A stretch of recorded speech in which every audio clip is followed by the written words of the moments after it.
د رسول الله صلی الله علیه وسلم په وخت کې یو زنانه و دی مسجد خدمت کوي، مسجد به صفا کوي، مسجد به جارو کوي. خدا او پاس نبی علیه الصلاۃ والسلام سراج صحابه ته ویل چې هغه زنانه چیرې ده د مسجد خدمت یې کوي. صحابه ورته یا رسول الله صلی الله علیه وسلم هغه خو پات شو. رسول الله صلی الله علیه وسلم تو فرمایل جنازه سوي ده. صحابه ورته فرمایل چې هغه جنازه وسوه.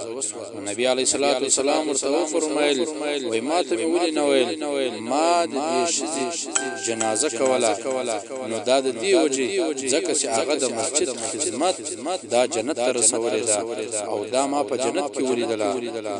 ځکه مسجد څوک صفا کوي هغه به جنت ته ځي. نن سبا مسجد لا وارث دي، نن سبا د مسجد شان استعمالي هغه بجلی وي هغه اوبوي او مسجد کې کچري پرچي وي پکې صفا کولو والا نه وي. مسجد څوک صفا کوي نو هغه باندې جهنم ور حرام.